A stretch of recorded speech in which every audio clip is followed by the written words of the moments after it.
вами невероятное шоу, где мы обсуждаем, что мы обсуждаем в этот раз. Там Игорь, да, вот он перебрался за руль, вот его плохо видно, но перебрали меня за руль, конечно. Перебрали его за руль. Вот. В этой передаче мы решили сделать невероятное, вот, чего мы не делали доселе во всех предыдущих сезонах.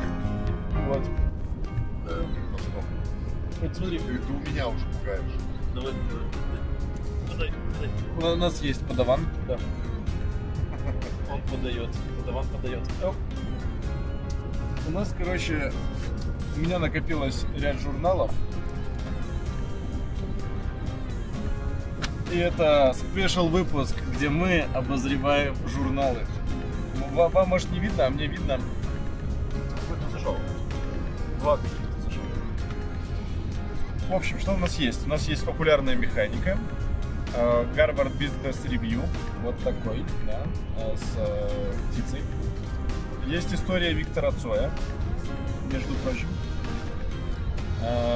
Невероятная, да? А также есть РБК и прочие журналы.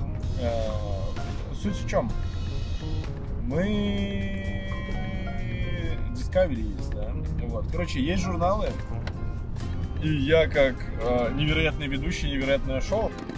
Блин, потерял телефон. Далеко не убежит. Далеко не убежит.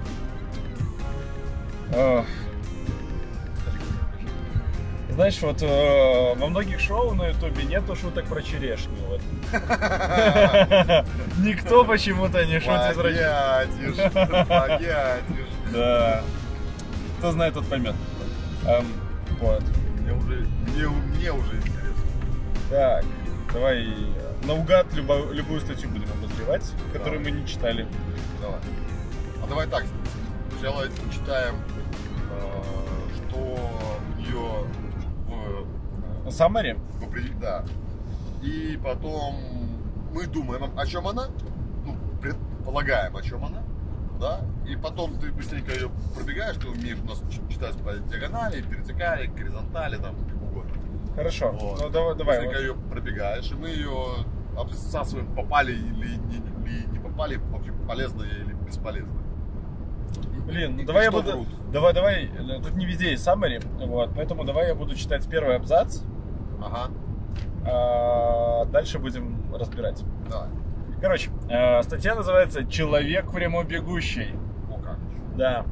В 1979 году владелец паба Гордон Грин стал свидетелем горячего спора между посетителями, один из которых уверял, что на больших дистанциях человек обгонит даже лошадь. С тех пор каждый год в Уэльсе проходят соревнования между бегунами и всадниками. Так, англичане, блин, как говорится. Да, звук записывается. На всякий случай решил проверить. Вот. Откуда пошли английские ученые установили? Дистанция чуть короче марафонской, зато проходит по сложной и изрезанной местности. И в 2004 году Хью Лоб действительно пришел к финалу первым. А ведь лошадь один из самых выносливых бегунов на планете. Посоперничать с ним могут разве что страусы, против которых даже на марафонских дистанциях у нас шансов мало. Зато собак мы легко перебежим. Они быстро передвигаются на и задыхаются, и на расстоянии больше пары километров люди оказываются быстрее. Что думаешь? Ну, Ваше мнение, эксперт Игорь. Ну, давайте. Ваше экспертное мнение. Где-то я смотрел, что-то я смотрел, не помню, что я смотрел. Где-то я лазил.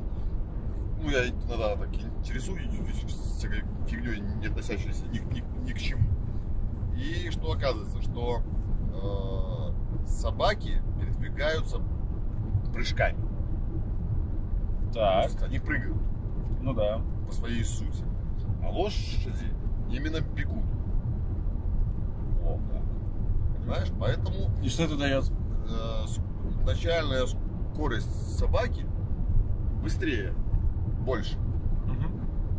Но из-за того, что вся энергия расходуется на прыжки, именно на прыжки, резкость, да, то они быстрее устают. Лошади, в свою очередь, они именно бегут. есть они не прыгают, они бегут. То есть это у них бег.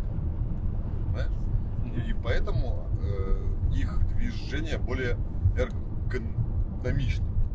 Но в моменте скорость меньше, но дистанция больше и средняя скорость на дистанции больше. Хорошо. Теперь перейдем к технической части. Могу поверить, что человек может на дистанции... как по-твоему, почему? В смысле? Человек? Ну, почему он может вообще как-то, У человека более функциональный организм. Я имею в виду функциональный. Более функциональный биомеханика. Хорошо, давай. Собаке надо 4 точки. Так себе. Не так. Ну, давай еще подумай. Ну, так. Короче, есть 4 термина, вокруг которых мы можем построить беседу на эту тему. Давай. Терморегуляция, так. Равновесие, энергообмен и прочность. Ну, про энергообмен мы уже поговорили, в принципе. Да, смотри. Эффективность. Да, эффективность. Энергообмен заключается между мышцами кора и ногами. Да, то есть, по сути, ты же знаешь, что если там все идет движение от ног. Ну да.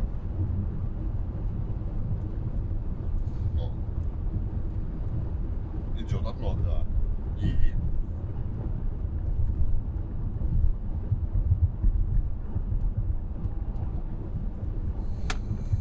Вот. На терморегуляцию тоже надо много всего дать. Ты же знаешь, что гепард, он очень быстро бежит, да, там. Ну, очень быстро устает. Он если продолжит бежать, он просто перегреется. И у него мозг перегреется, и он умрет. Ну, вот. Правильно. У них проблема с терморегуляцией. Желез. Да, проблема с терморегуляцией. Ну вот.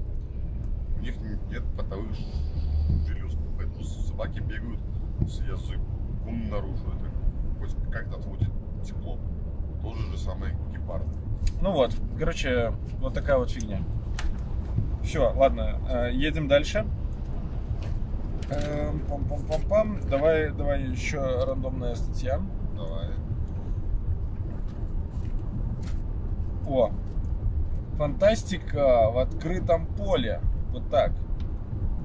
В Иннополисе я оказался случайно летом этого года. О проекте, конечно, слышал, но представлял его, как и многие из моих знакомых, чем-то вроде одной из очередных потемкинских деревень. Однако в реальности город оказался гораздо интереснее. И среди тем, которые я обсуждаю с иностранными друзьями, рассказы об Иннополисе вышли в топ.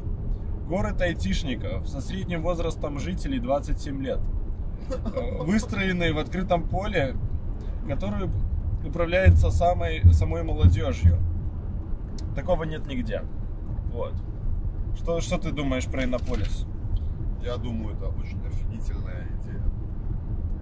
Это первый этап в России по созданию очень большого задела в фундаментальной и прикладной науке. Я думаю, что идея крутая. Вот. Я бы на самом деле сделал еще город, где среднему жителю 16 лет. Вот. Ну ты уже такой экспериментатор. Это не просто какой-то эксперимент. Точнее, там и эксперимент идет в том числе, но это не просто эксперимент. Это именно создание фундамента переформатирования экономики. Реально, это очень круто. Ну, ты думаешь, что оттуда потом повылазят такие люди, которые возглавят все остальное и захватят везде власть? Ну, такие рассосутся по всей России. Нет. Ну, может и это. Почему нет? Ну, скажем так, что сильный лидер в России — это сильная и Россия. Ну, другого нет. Ну, пока я не вижу, потому что система слаба сама по себе. Какая? Российского управления. Сама система слабая. Очень много есть вещей, где скажем так, с чем Советский Союз справился единственный в мире. Это национальный вопрос, это вопрос религии. Но это очень такой очень важный вопрос и в политической, и в экономической сфере. Вот. И эти конфликты, они есть и были, да и при Советском Союзе были, да, то есть, но они сглаживались, причем очень капитально сглаживались, то есть это все убиралось. Ну, кстати, единственная есть страна, где такая реальная толерантность ко всем религиям, ко всем национальностям. Вот. И это большой вопрос. И поэтому выстроить систему жесткого управления. Так, Игорь, все, рубим с плеча. Какая-то куда-то тебя понесло, какую-то скучную ерунду ты рассказываешь. Ты знаешь, меня всегда, не, я понимаю, что иду там. Вглубь, потом оттуда выхожу. Какой вглубь? Ты такой, знаешь, как типа эти старперы, да жизнь, надо за правду. Да нет. Вот, ну смотри. да, ты тоже будешь таким же старпером и будешь говорить те же самые слова. Попомни, вот это вот можешь вырезать себе, прочитать в 50 лет. Это да, молодежь ничего не знает. Вот, молодежь знает. Молодежь в этом-то и без прикола, чтобы оторвать молодежь от старперов, чтобы молодежь не шла на поводу у старперов, да, то есть чтобы старперы ее не прогибали своим авторитетом и своими бабосами, понимаешь? Именно не прогибали. Вот и все. И да, поэтому... вы когда-нибудь задумывались, что большинство денег все-таки у старперов? Вот. Люди, которым за 60, владеют почти всеми капиталами. То есть там более 80% капиталов у старперов. Ну, по крайней мере, они ими управляют. Не факт, что они у них в карманах лежат. Да. Вот. Интересное про Иннополис, то, что я пока ты рассказывал, вычитал. Меня еще и не слушал. Да, я не слушал. Давай. Короче, в Иннополисе планируется 155 тысяч жителей. Вот. Там еще далеко этому городу до такого количества.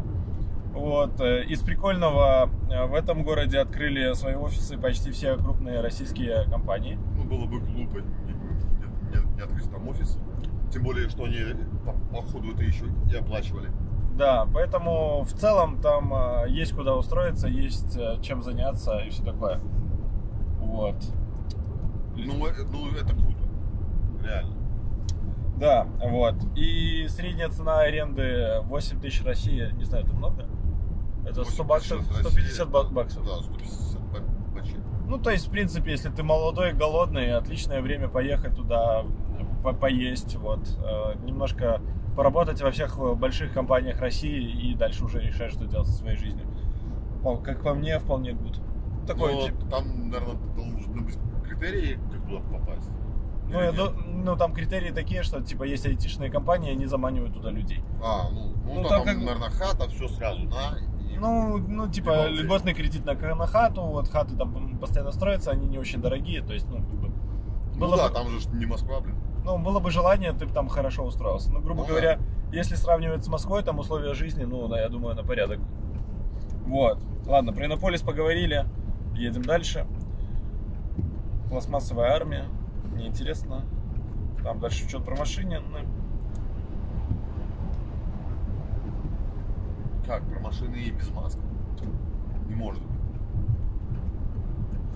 Хорошо. А давай поговорим про лазерный дизайн. Я даже не знаю, что это. Вот, я тоже не знаю, поэтому давай почитаем. Джинсы из тех вещей, которым возраст только на пользу. Их старят уже на производстве и выкладывают на прилавки потертыми и рваными в стратегических местах. Но искусственная потертость не должна выглядеть на 100% как настоящая. Реальная дырка на коленке — это уже совсем не то, чего ищут покупатели. Окультуренную, созданную не временем, а дизайнерской истрепанностью джинсом Levi's придают Levi's, хорошо. Придают лазером. Он работает аккуратнее, точнее, деликатнее, а главное, быстрее человеческих рук. Как тебе такой, Илон Маск? Вот. Люди взяли лазер и делают на нем реальные дела. И херачат на нем джинсы. То есть какие-то бедолаги, вьетнамцы, китайцы их шьют. Стараются, чтобы они были шиты хорошо. Да. А потом, когда берет лазер и такой, эй! И потом какие-то белые люди за бешеные бабки кромсают их лазером. Ладно, с этим Офигеть, журналом вообще. покончено. Но я тебе скажу вот про джинсы. Я очень, захожу в магазин купить себе джинсы, да. Да, давай. У меня всегда один вопрос. Я понимаю, что он банальный, но у меня всегда один. А есть нормальные, новые, неношенные джинсы? Потому что просто, я люблю джинсы, удобно джинсы, да. Но ходить, например, в офис в рваных джинсах, не камильфо. Тем более еще, мне не нравится. Да? А как ты относишься к хождению в офис в рваных джинсах? Я к рваным джинсам плохо отношусь. То есть я не хотел бы, чтобы у меня были рваные джинсы. Но они все такие, знаешь, типа дырка, и из нее задувает. Вот. Да. То есть это все-таки дырка. Это, знаешь, я когда покупаю вещи, хочу, чтобы она была не очень дырявая. Вот. Если я покупаю кофту, я хочу, чтобы мне было в ней тепло и уютно. Вот. А потом уже все остальное. То есть, если я покупаю кофту, а где-то мне на спине задувает или там в попу дует, я не получаю того самого удовольствия, на которое я рассчитываю. Я понял. Коротко, емко, ясно, я понял. Это ты какой журнал читал? Это был РБК. Ну да, РБК уже. Нет, это была популярная механика, извините. Да, ладно.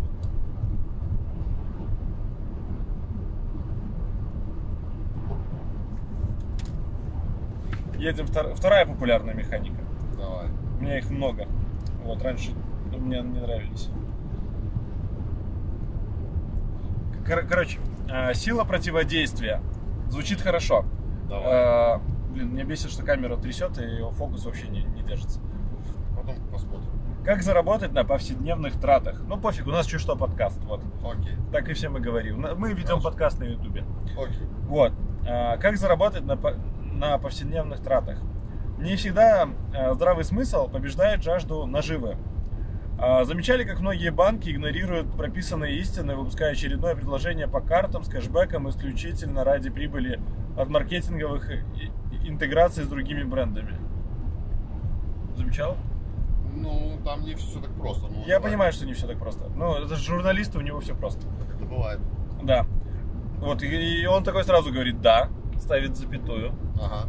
И речь именно обо всех этих абсурдных опциях, благодаря которым желанный обед из пары куриных ножек в панировке превращается в опостылевший бургер. Опостылевший. Что он хотел этим сказать? Не знаю. То есть... Нет, ты такой, я так понял, что он имел в виду... По ценнику его имел? Наверное. Никакими поощрениями за личное предпочтение. Тут и не пахнет. Или покупай то, что нравится банку, или забудь про кэшбэк. Навязывают тебя. Навязывают, Вот.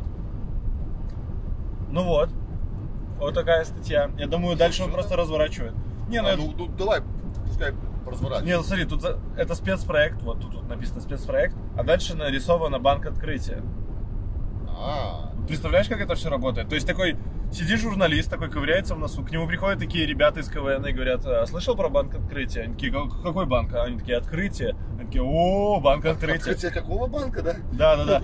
И такие: а напишите нам, пожалуйста, статью, где люди такие: блин, банки нас имеют. Банки нас имеют, грубо говоря, это противостояние. То есть они сначала говорят, что банки нас имеют, а потом говорят, какое это великое благо. Я уверен, что последний абзац будет: блядь, там такой хороший кэшбэк. Особенно в банке открытия. Давай последний абзац читай. Хорошо, последний абзац. Кэшбэк за все покупки по карте начисляется на специальный счет в конце месяца в бонусах, конвертирующихся в рубли по курсу 1 к 1. Размер возврата зависит от выполнения условий и понятных требований. 1% за выполнение ежемесячные траты по карте на общую сумму от 5000 рублей. 2% дополняется за оплату услуг через интернет-банк, мобильное приложение. Блин, текст трясется, мне тяжело читать. Я понимаю. В сумме от 1000 рублей в месяц. Просто там непонятно. Это не думают, что такое. Это похоже на объяснение, чем этот банк как он там, ну, как Банк какой-то открытия. банк. Они такие там, взяли банк типа, они, а вот мы делаем вот так. Подожди. И вот и вот когда все способы завладеть нормальной картой с выигрышным кэшбэком исчерпаны, и простым людям нужен новый герой, Банк Открытия выпускает... Ну я что говорю. И такие, Вот мы оно, решаем все да. проблемы, мы не такие, как все, мы оторвы, у нас тут все вообще по-другому. Да, ну там, кстати, с этими карточками, с бонусами, системами, там вообще очень все непросто и весело. Хорошо. Вот мы можем потом как-нибудь другой потом снять ролик, где будет такая, знаешь, разоблачение банкиров. Разоблачение банкиров. Следующий ролик, что ли? Нет, следующий нет. Там надо покопать, подготовиться. Покопать банкиров? Потому что там Или закопать банкиров? Там потом могут прилететь эти, скажем так, спорные моменты, но их надо будет сразу разруливать. Теперь горячие новости. Вот, ну, если вы всякие там sci-fi каналы на ютубе смотрите, то будущее. Да. Технология введения космонавтов будущего в многолетнюю спячку разрабатывается уже сегодня. Статья называется «Сон разумов». На экране список. Биолог, пилот, капитан. Строки бегут вверх, а выстроенные рядом персональные капсулах, похожих на хрустальные гробы из сказки, включается подогрев. Электроды начинают стимуляцию мышцы, роботизированные шприцы делают инъекции, температура космонавтов начинает возвращаться к нормальной, и через несколько дней экспедиция очнется от сна, который длится несколько десятилетий, пока умный корабль уносит людей к новой звезде. Между прочим, если вы задумывались когда-то, зачем вводить людей в сон, потому что если лететь куда-то больше, там, скажем, 10 лет, у людей в закрытом пространстве явно начнутся психологические проблемы. И дело тут не то, что они там типа проснутся молодыми. Скорее всего, они проснутся старыми. Ну, плюс-минус, да. Не, ну там не такое старение. Ну там может нагнать потом. Но не факт. Ну, не факт, что оно нагонит. Ну, то есть никто еще пока точно сказать не может. Ну, скорее всего, оно чуть-чуть будет замедленное. Но суть в том, что, ты, грубо говоря, ты проспал 10 лет, ну, считай, вот постарел на 7. Ну, вот в таком духе. Ну, плюс-минус. Да, не факт, что оно там нагонять будет. Это ж так не работает, это ж не резинка какая-то. Вот, и идея в том, что вот это все введение в сон, для того, чтобы люди просто, во-первых, не сходили с ума, и второе, чтобы жрали меньше. То есть они меньше жрут, надо меньше вести еды, меньше дышат, и все намного проще становится. Ну, то есть технически дешевле и проще. Да. То есть, ну, пофиг, что люди там проживут меньше, но это же главное замотивировать. Мол, типа, братишка, ты будешь первым, кто преодолеет там 30-летний полет в космосе. Он такой, да! И вот он 30 лет летит, долетает, пару лет еще живет, и все. То есть, ну, в таком духе. Мне нравится, когда точки ставишь, блин. Ну, а как? Ну, на самом деле так и есть. То есть, ну, грубо говоря, если вот сейчас вот... Ты же видел, отобрали каких-то людей для полета на Марс. Ну, ты бы полетел на Марс вот первым? И я бы не полетел первым. Я бы даже и вторым не полетел. Там я там далеко не в первом десятке бы собрался бы на Марс лететь.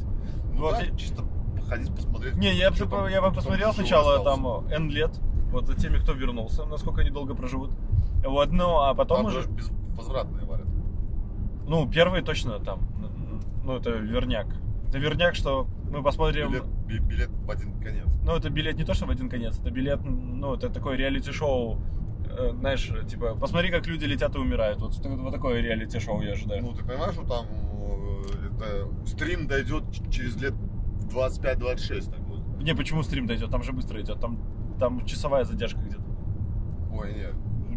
Не часовая, по-моему, больше. Ну, плюс-минус, там полчаса-час, вот в таком духе. Не настолько большая. Ну ладно, извини. Да, ну и вот вы поняли идею, да? Люди, которые полетят на Марс, скорее всего, умрут. Люди, которые полетят первыми. Так на самом деле я вот размышлял как-то по поводу, что бы было выгодно отправлять на Марс. Ну, и идея же вот этих первых полетчиков на Марс в том, чтобы быть первыми. Ну, типа попасть в историю, Нил Армстронг, там все дела, про нас напишут в учебниках, мы там везде будем. Ну, это же эго играет, типа как вечный проект, ну, ты типа вошел в историю. Ну, возможно. Да, но, то есть можно же первого человека другого отправить. Ну, можно кладбище на Марсе устроить. А потом будет первый человек и первый живой человек. С уточнением. Вообще, блядь. Ну ты вообще, конечно. Ну а чё? Ну есть же куча людей, которые умерли. Вот. Они бы, наверное, хотели пафосно умереть и войти в историю. Вот. Ну, как бы вариантов много, да? Ну, Как тебе такой Илон Маск? Блин, да, конечно. Ну, типа, шикануть. Ну, такое ощущение, что могут, понимаешь, тут же могут такие отправить. Ну, то есть, если бы кому-то пришла такая из миллиардеров идея... Понимаешь, давай вообще поиграем в теорию заговора, да? Давай. Думаешь, там уже есть кладбище где-то на Луне? Чиж. То есть все гораздо веселее, да? Да. Они такие, типа, объявили на набор, да, то есть все там, определили этих полетчиков, да, то есть этих залетчиков-налетчиков у них определили, все четко, все классно, все у них хорошо, вот. И тут, то есть их показывают, да, то есть готовят эту ракету, там она летит, да, 5-10. Ты же понимаешь, что сейчас у нас эти технологии обработки видео такие, что ты фейковые видео можешь херачить как отче наш. Фейковое что? Видео. Куда фигачить? Ну, сделал, например, твое лицо будет говорить там. Не, ну дипфейк сейчас легко, это нейронки. Но сейчас же была проблема, что ты можешь реально... Они же убрали научную работу, по-моему, из open source. Но обычно же выкладывают, ты можешь почитать, они убрали, потому что ты, в принципе, можешь что угодно делать. Там Путин им говорит, что там... Да. Ну, в принципе, это же нормально. Ну, то есть, грубо говоря, это же всего лишь пиксели на экране, они могут быть... Не, я понимаю. Вот теперь смотри, до чего дошел прогресс, да? То есть, они набрали людей, да?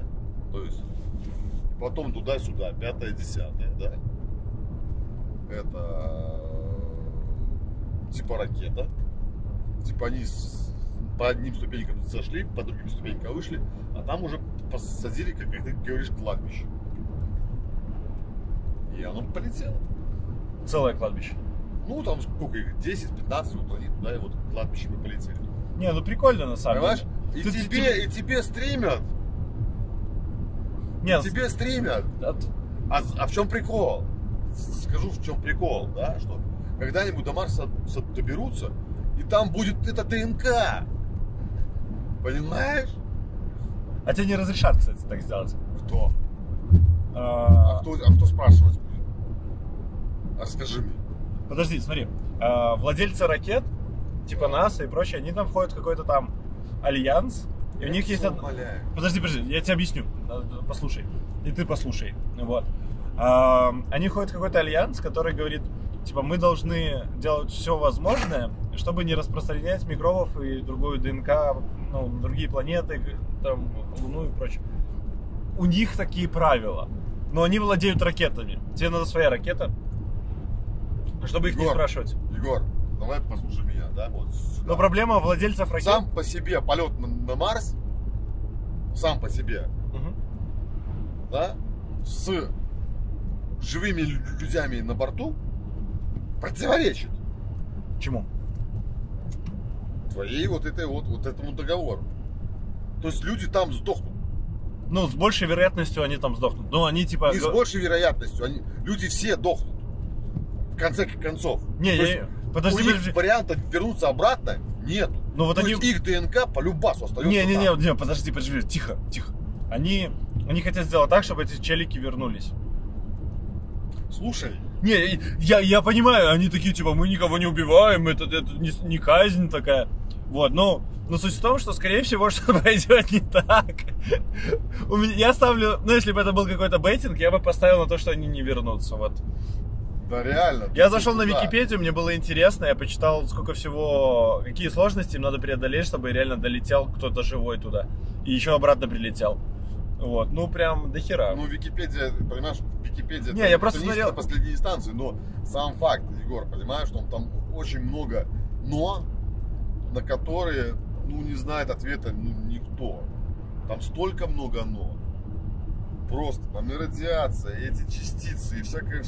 Да, так у него просто может там сердечный приступ произойти. Вдруг ни с того ни с сего. Ни с того ни с сего, да. Там же столько неизвестного просто. Да, ну, как бы что угодно может пойти не так. Двигатель отказал, болтик взорвался, там, не знаю, что. Там вероятность смерти, ну, 80%. Ну, я бы вот так ставил. И представь еще, что, в принципе, еще не проверено. То есть невесомость на орбите.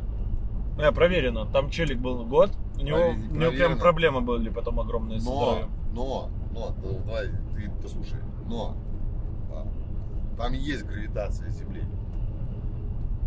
То есть они просто летят с такой скоростью, что они промазывают мимо Земли, понимаешь? То есть Я понимаю. Они падают на Землю, но они промазывают мимо нее за своей скоростью. То есть там есть гравитация Земли. Что? Нет? Ну поспорь со мной. Они летят со скоростью. Они летят с первой космической. Ну я понимаю, что они летят с первой космической скоростью. Ну и что? От этого они не промазывают мимо Земли? Нет. В смысле? Они постоянно падают на Землю. Нет. Ну что нет? Понимаешь, там Ну объясни мне. скорость Давай. равна G короче, гравитационно постоянно умножить на радиус, на котором они находятся. Ну. Ну, И дальше что? и дальше они не промазывают Землю. Типа, По сути, они летят вокруг Земли. Почему? Потому что они постоянно на нее падают. Ну, их боковая скорость, чуть-чуть больше гравитационной. Ну, Дима, ты сам эту формулу сказал. это смешно. Ну, объясни мне, как Типа, это да, происходит. это так описывается, но это, типа, она таки вводится, как если с какой-то высоты бросать там камешек, то он в конечном итоге будет облетать Землю Ну, по окружности. Но, блин, если они облетают Землю, то на них действует гравитация Земли? Да, нет? ну, да, действует. Да, действует. А я... То есть...